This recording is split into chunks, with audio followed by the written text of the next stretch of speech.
स्वागत है आपका डायनेमिक क्लासेस में। मैं मनीष शुक्ला आपका स्वागत करता हूं। आज हम क्लास 10th के महत्वपूर्ण टॉपिक को लेकर के आए हैं। जैसे आप लोग डिमांड करते रहते थे कि सर ट्रिग्नोमेट्री बहुत कठिन है, बहुत कठिन है, तो हम उसी ट्रिग्नोमेट्री को लेकर आए और आज हम आपको समझाएंगे कि ट्रिग्नोमेट्री होता क्या है। इसमें बहुत आसान सा क्वेश्चन आपके एग्जाम में पूछा जाता है और वो क्वेश्चन लगाया कैसे जाएगा आपको इस बातों पे यहाँ पे समझाया जाएगा। जैसे ट्रिग्नोमेट्री हमारा क्लास 10th का ये पहला टॉपिक है और वीडियो हमारा जो है इससे पहले हमारे कई सारे वीडियोस पढ़ चुके हैं। आप हमारे वेबसाइट पर उसको जाकर के देख सकते हैं।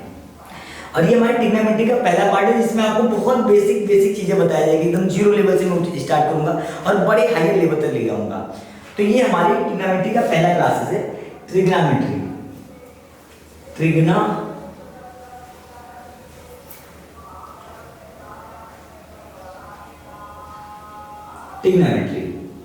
आप लोग नाम से ही जानते हैं कि ट्रिग्नोमेट्री क्या है। आप लोग इसको सुने भी हैं। तो ट्रिग्नोमेट्री के यहाँ पे दो शब्दों से मिलकर के बना है। एक तो बना है ट्राई और दूसरा गॉन। ट्राई और दूसरा गॉन। ट्राई का मतलब होता है तीर और गॉन का अर्थ होता है भुजा।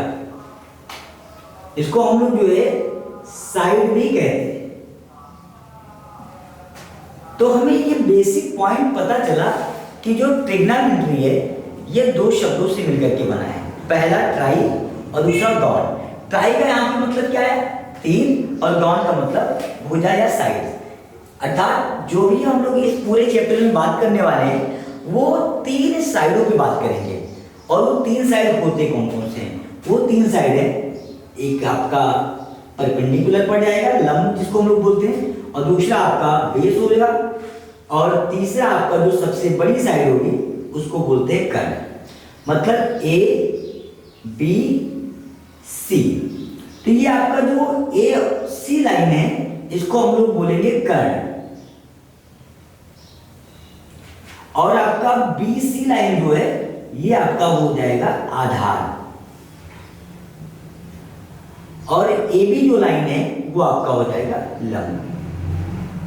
तो बेसिक पॉइंट में हमने ये देखा कि कर्ण, आधार और लंब क्या होता है। अब यहाँ पे ये चीज हम समझेंगे कि इनका मतलब क्या होता है और ट्रिग्नोमेट्री में ये ऐसे शब्द क्यों हैं जो सबको परेशान करते हैं। इसका मतलब ये होता है कि अगर मैं आधार और लंब दोनों का स्क्वायर करके आपस में जोड़ दूं तो वो मान कर्ण के स्क्वायर के बराबर होगा। मतलब हमारे कहने का मतलब है कि जो कर्ण स्क्वायर होगा ये बराबर होगा आधार स्क्वायर प्लस लंब स्क्वायर। अब यहां पे इसका मतलब हुआ कि अगर मैं यहां से स्क्वायर हटाऊं तो केवल कर्ण बचा, और ये कर्ण बराबर हो जाएगा अंडर रूट आधार स्क्वायर प्लस लंब स्क्वायर। ये एक नई फार्मूला आई कि जिस पे हम लोग जो है इस पूरे ट्रिग्नोमेट्री को पढ़ने वाले हैं। अर्थात जो हमारी ट्रिग्नोमेट्री यहाँ पे जो है होगी वो केवल इसी बात पर होगी कि कर्ण स्क्वायर बराबर होता है आधार स्क्वायर प्लस लंब स्क्वायर, और कर्ण बराबर होता है आधार स्क्वायर प्लस लंब, इन दोनों का अंडर रूट लगा देते हैं। ये हमारी बेसिक पॉइंट है जिसको बताने वाले जो वैज्ञानिक थे जिनको हम लोग गणितज्ञ भी कहते हैं वो थे पाइथागोरस। इनका नाम है पाइथागोरस। इन्होंने इस शब्द का जिक्र किया था। चलिए यहाँ पे हम लोग कहे कि जो कर्ण का मतलब होता है अंडर रूट आधार स्क्वायर प्लस लंब स्क्वायर, इसको देने वाले जो गणितज्ञ थे उनका नाम था पाइथागोरस।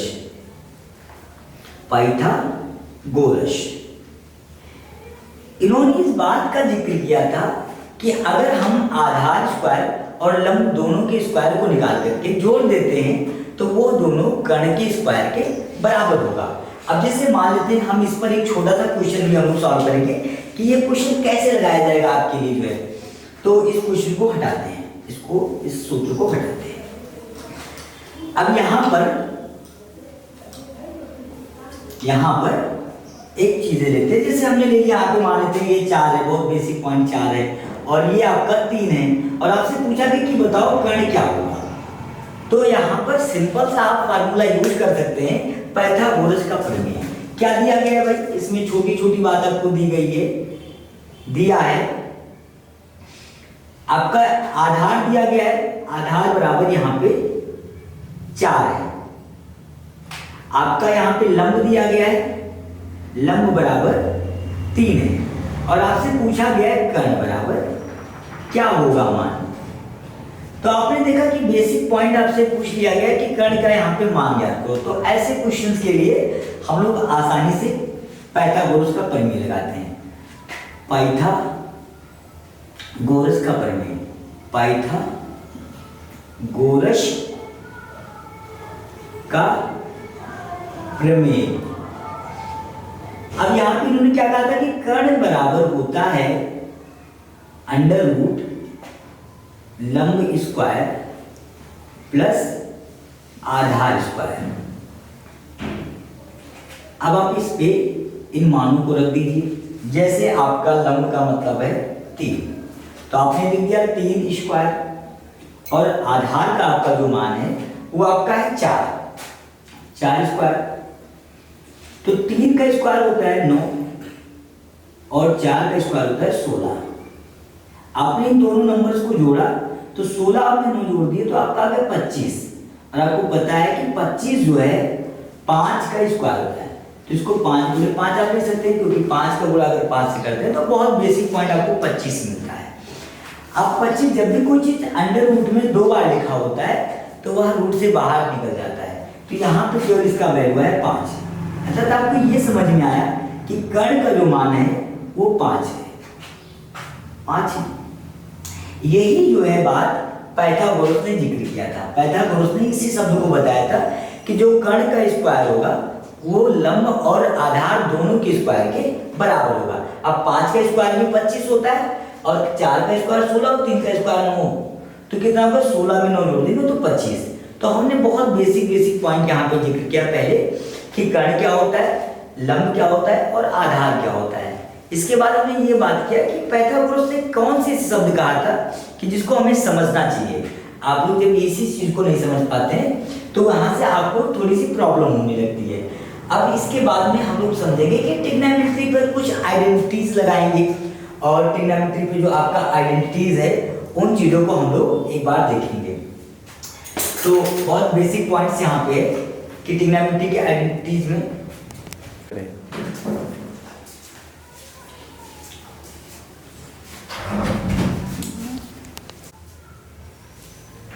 अब हम लोग इसके बाद में डिस्कस करेंगे कि ट्रिग्नोमेट्री के कुछ बेसिक आइडेंटिटीज को भी डिस्कस करेंगे कि यहाँ पे वैल्यू किस तरह से आते हैं। जैसे आपने देखा होगा कि साइन थीटा, कॉस थीटा, तो sine 0 degree, 30 degree, 45 degree, 60 degree और 90 डिग्री। आपसे ये बहुत बेसिक पॉइंट पूछा जा सकता है कि sine 0 degree, 30 degree, 45 degree, 60 degree और 90 डिग्री। ये साइन के लिए भी है, कॉस के लिए भी है, टेन के लिए भी है, कॉट के लिए भी है और सेक के लिए भी है। ऐसे बहुत सारी वैल्यू हमसे पूछे। अब इसे मान लेते साइन है, कॉस है, टेन है, कॉट है, सेक थीटा और कॉसेक थीटा। मतलब ये सारी मान जो हम लोग यहाँ पे रखेंगे वो साइन थीटा पे भी ये काम करेगा, कॉस थीटा पे भी काम करेगा पूरी वैल्यू, टेन थीटा पे काम करेगा, कॉट थीटा और सेक थीटा पे भी काम करेगा। अब आप देखिएगा, आपको याद करने का तरीका क्या है, आप एग्जाम में याद करते हैं और आप भूल जाते हैं। क्यों भूल जाते हैं? क्योंकि पहली पॉइंट तो आप लोग रट लेते हैं, आपको रटना नहीं, यहाँ पे समझना है। जैसे आपकी जो नंबर होते हैं शुरू कहाँ से होते हैं भाई, पूर्ण संख्या शुरू कहाँ से होती है, 0 और इसके बाद में 1। मतलब पहला साइन 0 का मान 0 हुआ और साइन 90 डिग्री का वैल्यू 1 हुआ। ये दो वैल्यू आपको आसानी से याद हो सकता है। सेकंड पॉइंट है, ये दो वैल्यू आपको आसानी से याद, साइन 30 का वैल्यू 0 के बाद होता है 1 और 1 के बाद होता है 2। तो साइन 30 डिग्री का वैल्यू आपको आसानी से समझ में आ गया कि 1/2 होता है। साइन 45 डिग्री का वैल्यू है 1/√2। साइन 60 अंश का वैल्यू है √3/2। और साइन 90 डिग्री का वैल्यू 1 होता है। तो आपने देखा कि साइन 0 का वैल्यू 0, साइन 30 अंश का वैल्यू होता है 1/2, साइन 45 अंश का वैल्यू 1/√2, साइन 60 अंश का वैल्यू √3/2 और साइन 90 डिग्री का वैल्यू 1 होता है। ये आपको आसानी से याद हो गया। उसके बाद में हम आपसे बात करेंगे कि साइन का अगर मैं उल्टा कर दूं तो आपका वैल्यू आ जाता है cos थीटा का वैल्यू। मतलब आपका cos 0 डिग्री का वैल्यू, इसको पलट दीजिए आप यहां से, 1 √3/2, 1/√2 और 1/2 और ये 0 डिग्री। यानी कि आपने साइन थीटा को अगर पलट दिया, इसका उल्टा मान लिखा, तो आपका cos थीटा का वैल्यू मिल गया। ये बहुत बेसिक पॉइंट था जिसको आपको याद नहीं करना पड़ा और ये आपके दिमाग में ऑटोमेटिक सेट हो गया। अब में क्या होता है कि साइन थीटा बटे cos थीटा बराबर होता है tan थीटा के। इसका मतलब हम अगर इस फार्मूले को माने तो ऊपर वाले नंबर को, संख्याओं को जो मान दिया गया है, नीचे वाली संख्याओं से अगर हम डिवाइड कर दें तो हमें आसानी से tan थीटा का वैल्यू मिल सकता है। अब क्या होता है कि sin थीटा का वैल्यू क्या है, 0 है और cos थीटा का वैल्यू क्या है, 1 है। तो यहां पे जब हम 0 और 1 को आपस में डिवाइड करेंगे तो पूरी वैल्यू 0 हो जाती है। इसको कहा गया है ना कि ऊपर से 0 नीचे से हीरो, तो ऑल वैल्यू इज 0। अब हम यहां पे अगर हम पूरे वैल्यू को डिवाइड किए तो हमें मिल गया 0। अब 1/2 1/2 और यहां पे लिखा हुआ है √3/2, तो 2 से 2 कट गया, आपका वैल्यू है 1/√3। मतलब यहां पे अगर हम इन मान को डिवाइड करें तो ये 2 से 2 क्या हो जाता है, कट जाता है। आपका वैल्यू है 1/√3। तीसरी पॉइंट्स होती है यहां पे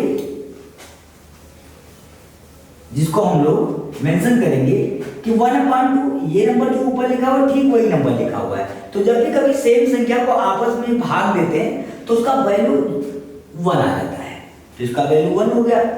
यहां पे क्या होता है कि 2 से 2 तो क्रॉस हो गया, लेकिन √3/1 लिखना नहीं जाता, इसलिए √3 हो गया।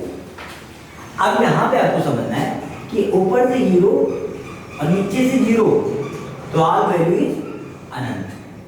ये वैल्यू आपका इनफाइनाइट हो गया, इनफाइनाइट अपरिभाषित ये वैल्यू होता है। अब हमें यहाँ पे साइन थीटा और कॉस थीटा को अगर हमने डिवाइड किया तो हमारा वैल्यू मिल गया tan थीटा।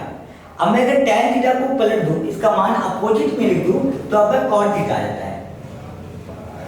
अंडर रूट यहाँ पे आपका जो है इनफाइनाइट आ गया, √3 आ गया, 1 आ गया, 1/√3 आ गया और ये आपका 0 हो गया। तो आपने देखा यहाँ पे कि sine theta, cos theta, tan theta हमने यहाँ पे वैल्यू को फाइंड किया और cot थीटा भी वैल्यू को फाइंड किया। चलिए, तो हमने यहाँ पर बहुत बेसिक पॉइंट को देखा कि ये वैल्यू कैसे फाइंड किया जाएगा। अब हम लोग बात करेंगे सेक थीटा। अब आपको याद करना तो बहुत कठिन हो जाएगा आपके लिए, क्योंकि आपको यहाँ पे वैल्यू याद करना आपके लिए मुश्किल है। सेक थीटा का मतलब होता है आप हमेशा साइन थीटा को जो वैल्यू लिखा हुआ है इसका उल्टा लिखना। जैसे अब 1 लिखा हुआ है तो 1 मतलब 1/1 लिखा हुआ है। अब आपने इसको पलट भी दिया तो भी वैल्यू में कोई चेंजिंग नहीं आया, 1/1 हो गया। तो इसका मतलब हुआ कि आपने जो वैल्यू पलटा फिर भी आपका मान अपोजिट करने के बाद भी 1 ही आया, तो आपका ये हो गया मान 1 हो गया। तो हमने यहाँ पे बात किया कि अगर मुझे सेक थीटा निकालना है तो आप लोगों को बहुत बेसिक पॉइंट सीखना पड़ेगा। वो बेसिक पॉइंट है आपको साइन थीटा का उल्टा लिखना है, यानी कि अपोजिट में लिखना है। अब साइन थीटा का अपोजिट मतलब यहाँ पे जो 1 डिग्री लिखा हुआ 1, ये आपका 1 लिखा। अगर मैं 1/1 लिखूं तो इसके वैल्यू पर किसी प्रकार का कोई चेंजिंग नहीं आता है, आपको पता है यहाँ पे। अब वैल्यू को मैं अपोजिट में कर देता हूँ तो ये 1/1 है। मतलब आपको इससे क्या समझ में आया कि वैल्यू को अपोजिट करने के बाद भी इसके मान पर कोई प्रभाव नहीं पड़ा, तो यहाँ पे आ गया 1। अब दूसरी बात है कि √3/2, अगर मैं इसको पलट करके लिखता हूं तो आपका वैल्यू आ जाता है 2/√3, मतलब इसका वैल्यू आ गया 2/√3 आ गया।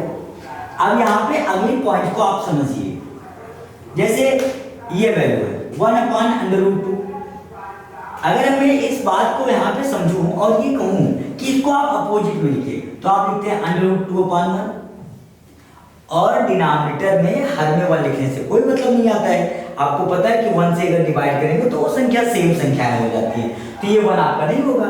आपने इसको हटा दिया तो आपका वैल्यू कितना आ गया, √2 आ गया।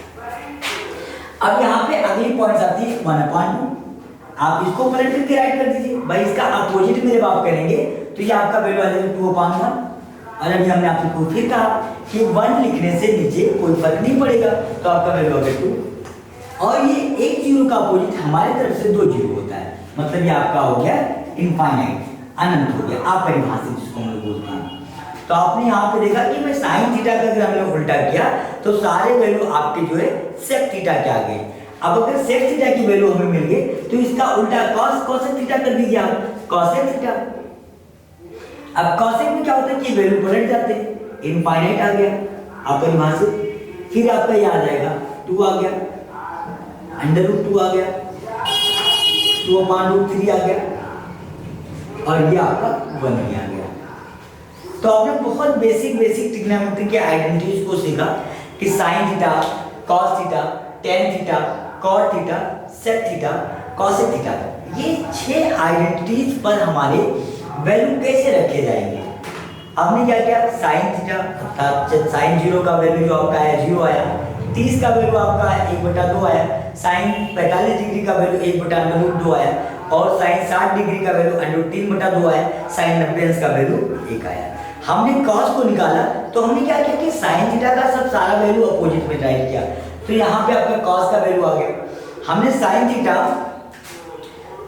को कॉस थीटा से डिवाइड किया, तो ट्रिग्नोमेट्री की आइडेंटिटीज कहती है कि साइन थीटा बटे कॉस थीटा का मान होता है tan थीटा।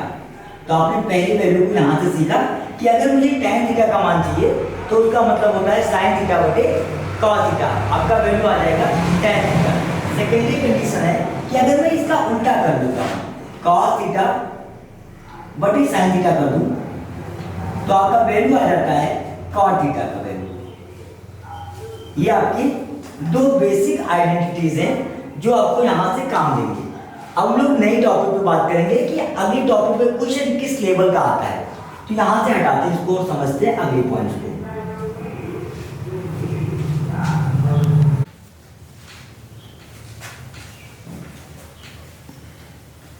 अब यहाँ पे पाइथागोरस थ्योरम को हम लोग ट्रिग्नोमेट्री पे अप्लाई करते हैं। जैसे ये आपका लंब है, ये आपका आधार है, और ये आपका कर्ण है A B C। अगर आपसे कोई पूछ रहा है कि यहाँ पे कर्ण क्या है, तो कर्ण का मतलब AC आपका कर्ण है, लंब क्या है AB है, और आधार क्या है BC है। लंब का मतलब जो सीधी सीधी लंबी लाइन होती है वो लंब कहलाती है। अब यहाँ पर आपको ये समझना है कि जो वैल्यू है कैसे रखते हैं। जैसे आपने देखा होगा एक फार्मूला है लाल बटा कक्का। अब यहां पे क्या होता है, ये फार्मूला लगाया गया, ये साइन थीटा का वैल्यू होता है, ये कॉस है, ये आपका टेन है, ये आपका कॉट है, ये आपका सेक है, और ये आपका कॉसेक है। अब यहां पे इसी चीज को इंग्लिश में राइट करते हैं पी बी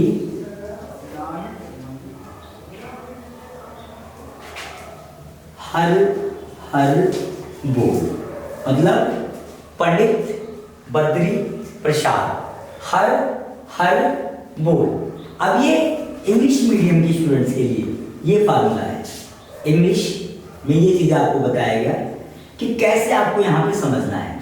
जैसे आप देखिएगा, यल से होता है लंब, के से होता है कर्ण, ए से होता है आधार, के से कर्ण, एल से लंब और ए से आधार। मतलब ये आपको पूरी तरीके से समझ में है कि ये आपका आधार है, ये आपका कर्ण है और ये आपका लंब है और ये आपके पॉइंट्स कर्ण है, कर्ण पॉइंट है।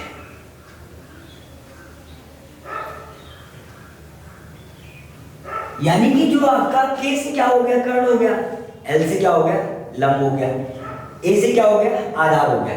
इसका मतलब यहाँ पे ये है, पी से हो गया परपेंडिकुलर, बी से हो गया बेस, पी से हो गया परपेंडिकुलर, एच से हो गया हाइपोटेनियस, एच से हाइपोटेनियस और बी से बेस। अब आपको ये समझना है कि मैं आपसे ये बेसिक पॉइंट पूछ लूं कि साइन थीटा का वैल्यू क्या होगा, तो आप बताएंगे कि साइन थीटा का वैल्यू होगा लंब बटे कर्ण। और लंब का मतलब होता है ए बी, कर्ण का मतलब होता है ए सी।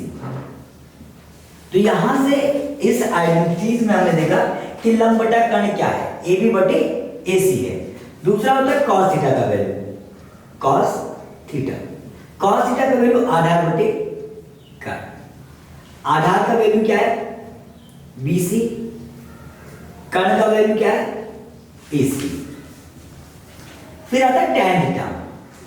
टैन थीटा का वैल्यू होता है लंब बटे आधार। तो लंब का वैल्यू क्या है, ए बी, आधार का वैल्यू क्या है, बी सी। फिर आता है कॉट थीटा।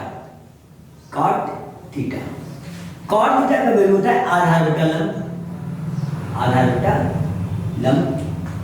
आधार बटा लंब का मतलब होता है यहां पे आधार आपका बीसी है और लंब आपका जो है ए बी है। उसके बाद आता है सेक थीटा। सेक थीटा का मतलब यहां पे हम लोग वैल्यू को कैसे निकालेंगे, सेक थीटा होता है कर्ण बटा आधार। तो कर्ण बटे आधार, कर्ण का मतलब आपका है ए सी, आधार का मतलब यहां पे बी सी। और लास्ट पॉइंट आता है कॉसेक थीटा का वैल्यू। कॉसेक थीटा बराबर होता है कर्ण बटा लंब, कर्ण बटे लंब। कर्ण का मतलब यहां पे क्या होता है, ए सी, और लंब का मतलब यहां पे होता है ए बी। तो आपने ये भी देखा कि साइन थीटा का अर्थ क्या होता है, कॉस थीटा का मतलब क्या होता है, टैन थीटा का मतलब क्या होता है, कॉट थीटा क्या है, सेक थीटा क्या है और कॉसेक थीटा क्या है। ये आपके बहुत बेसिक पॉइंट थे जिससे आपको क्वेश्चन समझने में बहुत आसानी होगी। सेकंड पॉइंट्स को हटाते हैं और यहाँ पे अगली पॉइंट को समझते हैं कि नेक्स्ट पॉइंट हमारा क्या है। नेक्स्ट पॉइंट हमारा क्या है,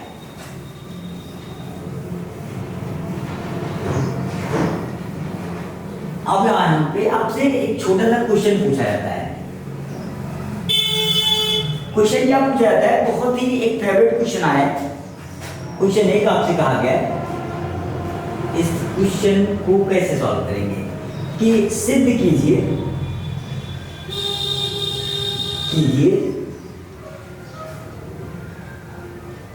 कि साइन स्क्वायर थीटा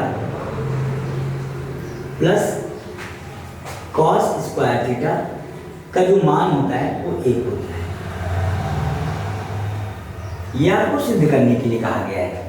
अब ये यहां से आपकी टॉपिक की जो है मेन टॉपिक आपका यहां से शुरू होता है, लेकिन आपका जो बेस था वो था सूत्र।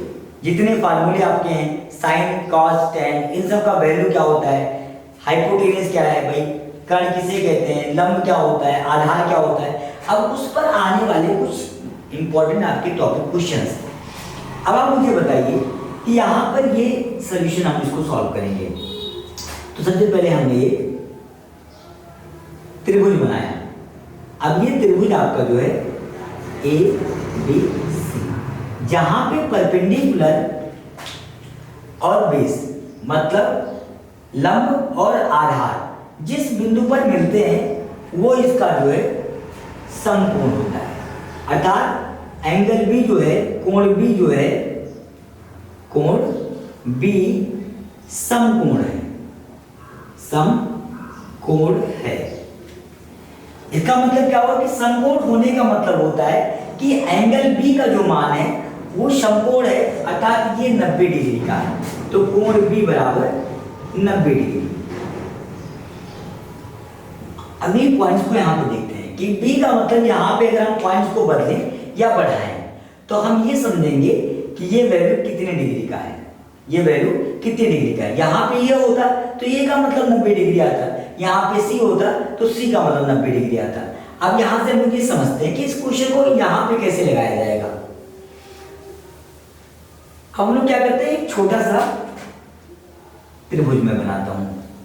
हमने बनाया छोटा सा त्रिभुज, ये ए है, ये बी है और ये सी है। अब पाइथागोरस ने क्या कहा था, पाइथागोरस प्रमेय से इन्होंने कहा था कि जो कर्ण का स्क्वायर होगा लंब स्क्वायर प्लस आधार के स्क्वायर के बराबर होगा।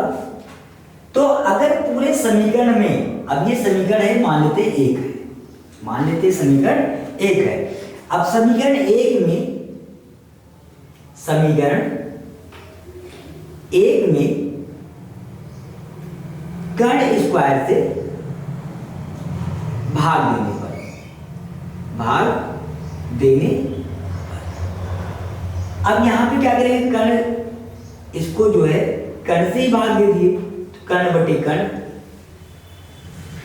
का होल स्क्वायर बराबर लंब बटे कर्ण का होल स्क्वायर और प्लस आधार बटे कर्ण का होल स्क्वायर।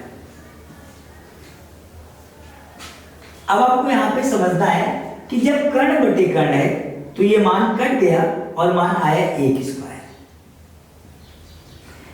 लाल बटा कक्का, ये सब जो आपने पढ़ा के लिए से, आपने यहां पे देखा ये साइन थीटा का वैल्यू था और ये कॉस थीटा का वैल्यू था। तो लंब बटे कर्ण का मतलब होता है साइन थीटा, तो ये आपका हो गया साइन स्क्वायर थीटा। आधार बटा कर्ण का मतलब cos theta, cos square theta. एक का स्क्वायर क्या करेंगे तो एक ही आएगा वैल्यू, इसलिए हम कह सकते हैं कि sine square theta plus cos square theta का जो मान होता है वो एक होता है। पाइथागोरस के प्रमेय से हमने इस मान को समझा कि यहाँ पे कैसे हम लोग वैल्यू को लगाएंगे। अगर हमने साइन थीटा को और कॉस थीटा को, इन दोनों का जो स्क्वायर है वो एक के बराबर है, ये आपका पहला यहाँ पे सूत्र होता है। अब पाइथागोरस ने इसी बात की पुष्टि भी की थी।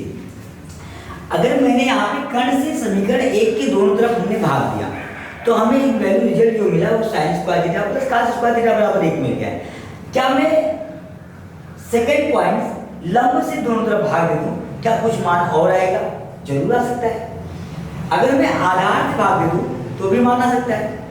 तो इसको हम लोग जो है अपने अगले वीडियो में कवर करेंगे कि अगर मैं दूसरी वैल्यू को अगर हमने भाग दिया तो वैल्यू क्या आएगा। ऐसे थैंक यू।